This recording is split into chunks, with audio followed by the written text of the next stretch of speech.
Hello दोस्तों, मैं हूं अभिषेक राठौर और स्वागत करता हूं आपका एक बार फिर से सी ट्यूटोरियल के चौथे वीडियो में। आज मैं बात करूंगा हेडर फाइल्स के बारे में। जब भी हम कोई एक प्रोग्राम लिखते हैं या प्रोग्राम के लिए कोई भी कोडिंग लिखते हैं तो आप लोगों ने देखा होगा कि प्रोग्रामिंग के स्टार्टिंग में यानी कि उसके हेड में हम दो लाइंस लिखते हैं जिन्हें हम हेडर फाइल्स कहते हैं। आखिर वो हेडर फाइल्स उसमें क्यों लगाई जाती हैं, उनका यूज़ क्या है, इन सभी चीज़ों को डीपली समझने के लिए इस वीडियो को मैं लेकर आया हूं। तो आप लोग भी अगर जानना चाहते हैं कि हेडर फाइल्स क्या होती है, कितने प्रकार की होती है, किस तरीके से सी लैंग्वेजेस में वर्क करती है, तो इन सभी चीज़ों को समझने के लिए आप देखते रहिए इस पूरे वीडियो को। तो चलिए स्टार्ट करते हैं वीडियो।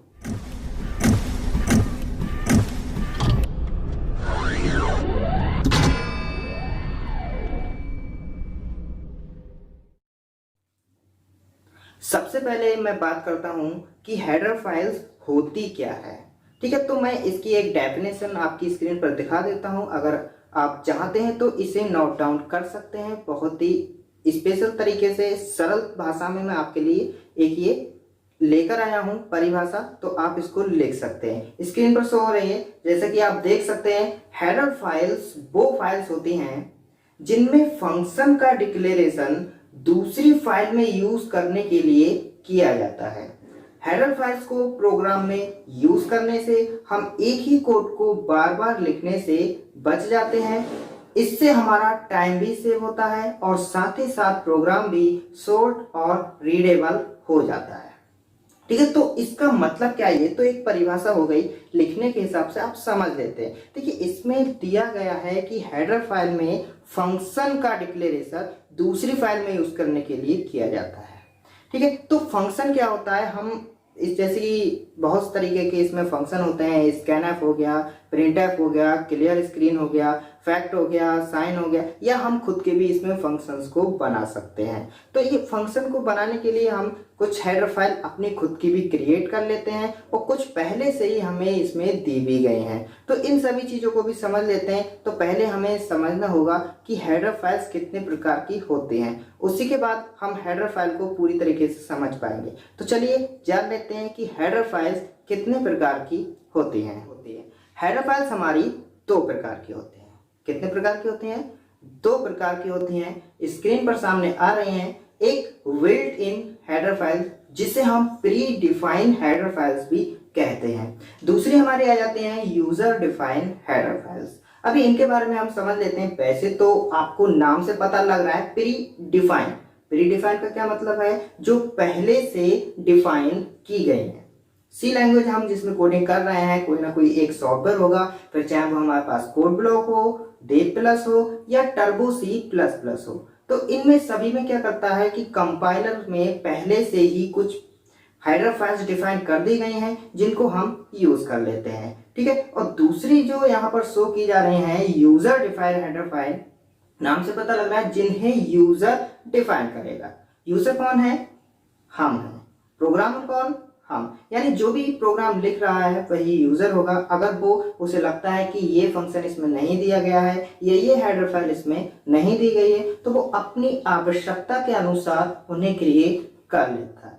एक बार इन दोनों की मैं डेफिनेशन भी दिखा देता हूं, आप उसको कॉपी में नोट कर सकते हैं। तो जैसा कि हमारी पहले स्क्रीन पर आ रहा है, बिल्ट इन हेडर फाइल्स यानी कि प्री डिफाइंड हेडर फाइल्स। ये क्या होती है दोस्तों? बिल्ट इन हेडर फाइल्स वो हेडर फाइल्स होती हैं जो कंपाइलर हमें प्रोवाइड करता है। कौन करता है? जो कंपाइलर हमें प्रोवाइड करता है, अर्थात जो पहले से ही टर्बो सी प्लस प्लस में दी जाती हैं। इन हेडर फाइल में हम कोई भी चेंजेस नहीं कर सकते। इनको यूज सिर्फ हम इसको यूज कर सकते हैं। ये header files basic programming function provide करती हैं। ठीक है, तो ये जो हमारी बिल्ट इन हेडर फाइल हैं पहले से दी गई हैं। इनमें कुछ ऐसे फंक्शंस हैं जिन्हें हम सिर्फ यूज करेंगे और ये हेडर फाइल्स को हम चेंज भी नहीं कर सकते। इन्हें प्रोग्रामर ने सी प्लस प्लस बनाने से पहले या ये टर्बो सी बनाने से पहले उसमें पूरी कोडिंग करके सेव कर दिया जाता है। हर एक फंक्शन के लिए भी हमें कोडिंग लिखनी होती है, उसको एक नाम देकर किसी एक फाइल में सेव कर दिया जाता है। अब उस फाइल का सिर्फ नाम से हम यूज अपनी फाइल में कर लेंगे। इसीलिए उस परिभाषा में दिया गया था कि इसमें एक फंक्शन का डिक्लेरेशन दूसरी फाइल में यूज करने के लिए किया जाता है। दूसरी फाइल कौन सी होगी? दूसरी फाइल हमारी होगी। हम उसको सिर्फ नाम से अब कॉल करेंगे, उस हेडर फाइल को एक बार लिख देंगे और उसके अंदर जो भी कोडिंग दी गई है उन सभी को यूज कर लेंगे। दूसरे नंबर पर हमारी आ जाती है यूजर डिफाइंड हेडर फाइल्स। नाम से पता लग रहा है, एक बार डेफिनेशन भी देख लेते हैं। तो हमारी यूजर डिफाइंड हेडर फाइल्स वो हेडर फाइल्स होती हैं जो यूजर के द्वारा क्रिएट की जाती हैं। यूजर अपनी आवश्यकता के अनुसार इन्हें क्रिएट करता है। इन्हें हम जब चाहें यूज कर सकते हैं और जब चाहें चेंज भी कर सकते हैं। हालांकि ये प्रोग्राम में प्री डिफाइंड हेडर फाइल की तरह ही वर्क करते हैं, लेकिन इन्हें लिखने का तरीका थोड़ा सा अलग होता है। जैसे कि ऊपर हम देख सकते हैं जो बिल्ट इन हेडर फाइल्स है उसका नीचे एग्जांपल दिया हुआ है हैश इंक्लूड stdio.h। अभी जो इसमें stdio.h है उसे लेस देन और ग्रेटर देन के अंदर बंद किया गया है, जबकि जो यूजर डिफाइंड हेडर फाइल का एग्जांपल दिया जा रहा है उसमें हैश इंक्लूड माई हेडर फाइल्स .h दिया है और माई हेडर फाइल्स को डबल इन्वर्टेड कॉमा के अंदर बंद किया गया है। इन दोनों में सिर्फ इतना ही अंतर है, एक में हम लेस देन ग्रेटर देन का यूज करते हैं और जो खुद की हेडर फाइल बनाएंगे उसको जब यूज करेंगे तो डबल इन्वर्टेड कॉमा के अंदर यूज करेंगे। बाकी का वर्किंग दोनों की सेम रहेगी, दोनों एक ही जगह पर लिखी जाएंगी, दोनों एक जैसा काम करती हैं। ठीक है दोस्तों, तो ये तो हमारी बात हो जाती है हेडर फाइल की। और एक बात और, ये जो यहाँ पर माई हेडर फाइल .h लिखा गया है, इस माई हेडर फाइल्स की जगह पर आप जो चाहते हैं वो नाम यहाँ पर दे सकते हैं। चाहे अपना नाम दे सकते हैं, किसी प्रोग्राम का नाम दे सकते हैं, या जो भी आप सही समझें उसके अकॉर्डिंग नाम दिया जा सकता है। प्री डिफाइंड हेडर फाइल्स को और अच्छे से समझ लेते हैं, क्योंकि अभी हम प्री डिफाइंड हेडर फाइल्स का ही यूज करेंगे पूरे प्रोग्राम में। क्योंकि खुद की तो हम तब क्रिएट करेंगे ना जब हमें आवश्यकता पड़ेगी। अभी तो हम जो सीख रहे हैं, अभी तो हमें उन्हीं को सीखने की जरूरत है जो पहले से दी गई हैं। ठीक है, तो अभी इतनी जल्दी नहीं है। जब हम फंक्शन सीखेंगे, आगे प्रोग्रामिंग करने लगेंगे, तब जब खुद की हेडर फाइल की जरूरत पड़ेगी तब हम उसको सीख लेंगे। तो अभी मैं बात करता हूँ प्री डिफाइंड हेडर फाइल्स की, जो कि कुछ इस तरीके से लिखी गई है। अभी इसमें एक सिंबल दिखाई दे रहा होगा आपको, अगर नहीं दिख रहा है तो अब दिख जाएगा। तो ये जो सिंबल आपके लिए दिख रहा है ये क्या है? वैसे तो आप सभी ने ये सिंबल देखा होगा, एंड्रॉयड यूज़ कर रहे हैं, मोबाइलों को यूज़ कर रहे हैं, और वैसे भी कुछ कोडिंग में भी हमने देखा है इस सिंबल के लिए। तो आखिर ये सिंबल क्या होता है? दोस्तों, इस सिंबल का नाम होता है हैश। क्या होता है? हैश। लेकिन ये हैश सी प्रोग्रामिंग में नहीं बोला जाता है, सी में इसे बोला जाता है पाउंड। अगर हम एक नॉर्मल लैंग्वेज की बात करते हैं तो वहाँ पर इसे हम हैश बोल देते हैं, लेकिन सी में ज़्यादातर सिंबल के नाम चेंज करके रख दिए गए हैं, इसीलिए तो सी लैंग्वेज थोड़ी सी हार्ड कहलाती है। हार्ड वैसे होता कुछ भी नहीं है। अगर हम ये सोच रहे हैं कि सी लैंग्वेज हार्ड है या कोई और सी लैंग्वेज हार्ड है या ये हार्ड है वो हार्ड है, तो दोस्तों ना तो कुछ भी हार्ड होता है और ना कुछ भी इजी होता है। नहीं समझे? ये क्या बोल दिया? ये हार्ड भी नहीं है, इजी भी नहीं है, सब हार्ड है, सब इजी है। समझ लिए, एक छोटी सी बात है कि जो चीज़ हम सीख जाते हैं वो इजी हो जाता है और जो चीज़ हम नहीं सीखते वो हार्ड हो जाता है। अभी सी लैंग्वेज मैं पढ़ा रहा हूँ, मुझे पूरी तरीके से आती है, तो जब मैं कर सकता हूँ तो आप भी कर सकते हैं। I can do, you can do. I can do, you can do. अगर मैं कर सकता हूँ तो आप भी कर सकते हैं। बस एक बात, लगातार इस पर लगे रहने की ज़रूरत होती है। काम कोई भी कठिन नहीं होता, तब तक कठिन होता है जब तक हमने सीखा नहीं है। एक बार सीख गए, कुछ भी कठिन नहीं है। बचपन में क्या होता है, एक एप्पल की स्पेलिंग है, एप्पल की स्पेलिंग बहुत कठिन लगती है। क्या होता है? APPLE। क्या अब ये कठिन है? नहीं कठिन है, क्योंकि अब मैं इसे सीख चुका हूँ। किसी ने बोल दिया बचपन में कि हाँ संडे मंडे याद कर आओ, संडे याद कर लिया, मंडे याद कर लिया, ट्यूसडे याद कर लिया। कठिन था पर याद कर लिया। अब वेडनेसडे आया, अब वो बहुत कठिन है। क्यों कठिन है? क्योंकि वो याद नहीं है। जब वो सब याद हो गए तो सब कुछ ईजी हो गया। तो दोस्तों कहने का मतलब है कि हमें सी लैंग्वेज तभी हार्ड है जब तक हमने सीखी नहीं है। एक बार सीख गए कुछ भी हार्ड नहीं है, बहुत ही ईजी है, बहुत ही मजा आता है सी लैंग्वेज को पढ़ने में। तो चलिए तो बात कर लेते हैं एक बार फिर से टॉपिक की, यानी कि ये जो हमारा सिंबल सामने शो हो रहा है जिसे हम हैज बोलते हैं, सी लैंग्वेज में इसे हम पाउंड बोलते हैं। आखिर इसको क्यों लगाते हैं? पूरे प्रोग्राम में तो कहीं नहीं लगाते, पर इन 2 लाइन में या एक लाइन में जो भी हमने हेडर फाइल्स यूज की हैं उनमें इसका क्या यूज रहता है। तो दोस्तों एक सी लैंग्वेज में हमारा एक टूल होता है प्री प्रोसेसर। क्या होता है? Pre processor. अभी ये प्री प्रोसेसर सिर्फ उन्हीं लाइन्स को रीड करेगा जो पाउंड से स्टार्ट होंगी। समझिएगा, एक प्री प्रोसेसर जो एक टूल है वो उन्हीं लाइन्स को चेक करेगा जो हैज से स्टार्ट हैं या जो पाउंड से स्टार्ट है। तो क्योंकि हेडर फाइल्स हम इसलिए लगा रहे हैं कि उसमें आने वाले फंक्शंस को हम यूज कर रहे हैं अपने फाइल के अंदर, तो उन फंक्शंस की कोडिंग जहां पर रखी गई है उन्हें एक बार प्रोसेस करने की ज़रूरत होती है। और प्रोसेस करने के लिए हमें एक टूल की ज़रूरत होती है, प्री प्रोसेसर। अब बात ये बनती है कि वो प्री प्रोसेसर आखिर कौन कौन से प्रोग्रामों को चेक करेगा। पूरे प्रोग्राम में तो बहुत सारे फंक्शन हैं, वो फंक्शन हेडर फाइल्स के अंदर है और हेडर फाइल की कोडिंग कहीं और जाकर सेव की गई है, क्योंकि दूसरी फाइल में यूज़ कर रहे हैं ना हम। तो होगा क्या? प्री प्रोसेसर जो नाम से जो सेव किया गया है, जो हेडर फाइल को नाम दिया गया है, उसके अंदर की कोडिंग को एक बार पहले प्रोसेस करेगा और ये चेक करेगा कि ये फंक्शन उसमें है या नहीं है। अगर उसमें फंक्शन है तब तो उसे एग्जीक्यूट किया जाएगा, वरना कंपाइलर के थ्रू एक एरर दिखा दिया जाएगा। फिर आप ढूंढते रह जाओगे कि एरर आखिर आया क्यों है। तो इसीलिए इन सभी चीज़ों को समझना ज़रूरी है।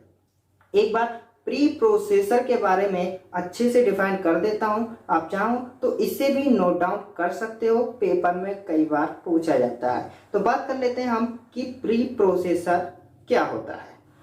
तो दोस्तों प्री प्रोसेसर की डेफिनेशन जो स्क्रीन पर आपके आ रही है कि प्री प्रोसेसर सी लैंग्वेज का एक पावरफुल टूल्स है। क्या है? एक पावरफुल टूल्स है। कोई भी प्रोग्राम कंपाइल किए जाने से पहले, यानी कंपाइलर द्वारा कंपाइल किए जाने से पहले प्री प्रोसेसर द्वारा प्रोसेस किया जाएगा।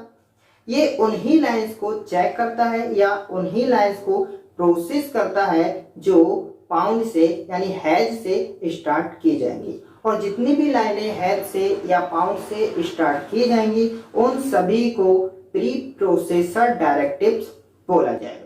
ये भी एक बात नोट करने की है कि प्री प्रोसेसर डायरेक्टिव्स क्या होते हैं। तो चाहे क्वेश्चन हमारा ये बन जाए कि प्री प्रोसेसर डायरेक्टिव्स क्या है, या हमारा क्वेश्चन बन जाता है कि प्री प्रोसेसर क्या है, तो इन्हीं दोनों के आंसर सेम ही है। ये जो डेफिनेशन है इस डेफिनेशन को हम उसमें लिख सकते हैं। तो अब बात कर लेते हैं कि हेडर फाइल्स कितनी होती हैं। अभी जो हमने प्रकार देखे थे उसमें भी बहुत तरीके की हेडर फाइल्स होती हैं। जैसे जैसे हमें प्रोग्राम में फंक्शन की ज़रूरत पड़ती रहती है वैसे वैसे हम हेडर फाइल्स को भी बढ़ाते रहते हैं। तो आखिर जब हम कोई भी कोडिंग को स्टार्ट करेंगे, किसी भी प्रोग्राम को स्टार्ट करेंगे, तो सबसे ज़्यादा इम्पोर्टेंट हमारी कौन सी हेडर फाइल्स रहती हैं, उनके अंदर कौन कौन से फंक्शन आते हैं, उन फंक्शन का यूज़ किस लिए किया जाता है, इसके बारे में मैं बता देता हूँ। तो सबसे ज़्यादा इम्पोर्टेंट हमारी 2 तरीके की फाइल्स रहती हैं। दो हमारी हेडर फाइल्स होती हैं जो सबसे ज़्यादा प्रोग्राम में यूज़ की जाती हैं। आप कोई सा भी एक प्रोग्राम बनाएंगे तो ये 2 हेडर फाइल्स लगानी ज़रूरी है। स्क्रीन पर दिखा देता हूँ। तो ये जो हमारी है सबसे पहले नंबर पर आ जाती है हैज इंक्लूड stdio.h। stdio की फुल फॉर्म होती है standard input output dot h। इसके अंदर हमारे 2 तरीके के फंक्शन आ जाते हैं, पहला स्कैनएफ और दूसरा प्रिंटएफ। एक अगर हम प्रिंटएफ का यूज़ होता है आउटपुट के लिए, प्रोग्राम में कोई भी अगर हम आउटपुट लेना चाहते हैं तो वो प्रिंटएफ फंक्शन के थ्रू ही आउटपुट आएगा। और प्रिंटएफ का अगर हम यूज़ करेंगे तो हमें इंक्लूड stdio.h लगाना ज़रूरी है। दूसरा हमारा फंक्शन आ जाता है इसमें स्कैनएफ। स्कैनएफ का यूज होता है इनपुट के लिए, यानी प्रोग्राम में अगर हम कोई भी इनपुट देना चाहते हैं कि हम ऐसा करना चाहते हैं, तो उस इनपुट के लिए हमें स्कैनएफ फंक्शन का यूज करना ज़रूरी है। और इस स्कैनएफ के लिए हमें एक हेडर फाइल लगानी होगी और वो हेडर फाइल है stdio.h। दूसरी हमारी सबसे इम्पोर्टेंट जो हेडर फाइल आ जाती है वह रहती है h-include conio.h। ये इसकी जो हमारी फुल फॉर्म होती है वो होती है console input output dot H. इसके अंदर भी हमारे दो इम्पोर्टेंट फंक्शन आ जाते हैं जो लगभग सभी प्रोग्राम में, चाहे छोटा प्रोग्राम हो बड़ा प्रोग्राम हो, सभी में यूज करना जरूरी होता है। पहला इसमें आ जाता है क्लियर स्क्रीन। अब ये क्लियर स्क्रीन क्यों चाहिए? जब हम अपने आउटपुट लेते हैं तो हमने जितना आउटपुट दिया है उसके साथ साथ सी जो हमारा टर्बो C++ सॉफ्टवेयर है कुछ और भी चीज़ों को प्रिंट कर देता है। या हमने जो आउटपुट लिया है वो हम बार बार जब उसे एग्जीक्यूट करेंगे, रन करेंगे, तो पुराना आउटपुट भी रहेगा, साथ ही साथ नया आउटपुट भी आता रहेगा। तो हम क्या करते हैं कि हमारा पुराना आउटपुट ना दिखे या जो एक्स्ट्रा चीज़ें हैं वो ना दिखे, सिर्फ जो हम आउटपुट दे रहे हैं एक प्रोग्राम का वही हमारी स्क्रीन पर सामने आए। तो इसके लिए हम क्या करते हैं, क्लियर स्क्रीन प्रोग्राम के स्टार्टिंग में लगा देते हैं। ठीक है दोस्तों, दूसरे हमारा जो फंक्शन है वो आ जाता है गेट ch। मैंने पिछले वीडियो में आपको बताया था कि हमारा प्रोग्रामिंग इतनी ज़्यादा फास्ट होती है कि आंसर आता है, आने के बाद चला जाता है, इतनी ज़्यादा तेज़ी से होता है कि हमारी आंखें उन्हें देख नहीं पाती। तो अब हमें क्या करना है, उस आउटपुट को रोक के रखना है कि हम उसे आसानी से देख सकें रन कराते हैं। तो हम क्या करेंगे, प्रोग्राम के लास्ट में गेट ch लगा देंगे। तो इसका मतलब होता है एक कैरेक्टर तब तक हम कीबोर्ड से कोई की एंटर नहीं कर देंगे तब तक हमारा प्रोग्राम वहीं पर रुका रहेगा, यानी एक इनपुट मांगेगा, कोई भी की हम प्रेस कर सकते हैं।